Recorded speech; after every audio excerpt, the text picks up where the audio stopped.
देखिए बेटा, ये मेरा मैथमेटिक्स और प्लस अन्य सब्जेक्टों के लिए चैनल्स है, ठीक है। और मैं इसमें मैथमेटिक्स पढ़ाता हूँ, ठीक है। स्पेशली मैथमेटिक्स ही पढ़ाता हूँ, ठीक है। तो अगर आपको मैथमेटिक्स, क्योंकि मैथमेटिक्स जो होता है बेसिक का गेम होता है, और अगर आपको मैथमेटिक्स अपना अच्छा करना है तो इसके लिए बेसिक अच्छा करना पड़ेगा। इसमें मैं आपकी हेल्प करूंगा। बस आपको इतना करना है कि ये चैनल सब्सक्राइब करिएगा, अपने दोस्तों को शेयर करिएगा, इतना सपोर्ट करिएगा। मैं आपका इतना सपोर्ट करूंगा कि मैं एक से एक अच्छे क्वेश्चन आपको पढ़ाऊंगा, जिसमें एक एक बेसिक चीज़ें बताऊंगा, और आपको बेटा लाइव क्लासेस भी लूँगा, ठीक है। मेरी तरफ से ये सपोर्ट रहेगा। बस आपको मेरा सपोर्ट करना है कि आप मेरे चैनल को सब्सक्राइब कीजिए और अपने दोस्तों को शेयर कीजिए। अब देखिएगा बेटा, ये क्वेश्चन अगर आप देखिए 10th क्लास का है, बहुत ही सिंपल क्वेश्चन है, पेपर का है। अगर कभी मूलों की प्रकृति आपसे पूछी जाए तो सबसे पहले विविधता निकालोगे डी। डी क्या होता है? b square into 4ac। अगर डी का मान बड़ा है 0 से तो मूल वास्तविक होंगे, मतलब डी का मान पॉजिटिव आएगा। अगर डी का मान छोटा है 0 से तो मूल काल्पनिक होंगे, अर्थात डी का मान नेगेटिव आएगा। अगर डी का मान 0 के बराबर आता है तो मूल वास्तविक और बराबर दोनों होंगे, अर्थात डी का मान 0 रहेगा, क्योंकि 0 ना नेगेटिव होता है ना पॉजिटिव। तो पहला क्वेश्चन मैं लगाता हूँ, ध्यान दीजिए।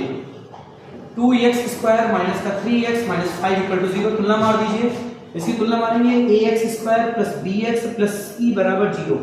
जो x स्क्वायर के साथ होता है वो a होता है, a बराबर हो गया 2। जो x के साथ होता है वो b होता है, b बराबर हो गया, चिन्ह सही लेना, -3। जो बिना x के होता है वो होता है अचर पद, जिसे कहते हैं c बराबर -5। तो d बराबर क्या होता है? b स्क्वायर ऋण 4ac। वैल्यू रख दीजिए बेटा। इसकी वैल्यू बेटा है -3 का होल स्क्वायर। इसकी वैल्यू बेटा है, a की वैल्यू है 2 और c की वैल्यू है -5, ठीक है। d बराबर आ जाएगा, माइनस वर्ग हमेशा प्लस नहीं होता है, 3 3 9। अब ये माइनस माइनस हो जाएगा प्लस, और 4 दूनी 8 5 40। इन दोनों को जोड़ोगे, d की वैल्यू क्या आ गई? 39। ये कैसी है? पॉजिटिव। जब ये पॉजिटिव आई है तो इसलिए मूल कैसे हो जाएंगे? d की वैल्यू 0 से बड़ी आई है तो मूल वास्तविक हो जाएंगे। मूल वास्तविक है। मूल कैसे हैं? वास्तविक, ठीक है बेटा। ऐसे ही क्वेश्चन आपका लगेगा। अब अगला क्वेश्चन देखिएगा बेटा, इसका सेकंड पार्ट। मैं सेकंड बता रहा हूँ, सेकंड नहीं थर्ड बता रहा हूँ, सी पार्ट।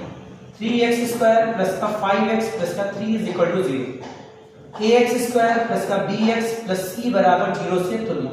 जब तुलना कर दोगे बेटा तो a की वैल्यू क्या आएगी? 3, b की वैल्यू क्या आएगी? 5, और c की वैल्यू क्या आ जाएगी? 3। अब बेटा निकालो, d बराबर क्या होता है? b स्क्वायर ऋण 4ac। बेटा क्या हो जाएगा? 5 का वर्ग माइनस 4 गुणे 3 गुणे 3, ये क्या हो जाएगा? 25। इसका गुणा करोगे 45 आएगा। क्या बचेगा? -20। माइनस नेगेटिव आ गया, इसका मतलब क्या हो जाएगा? इसलिए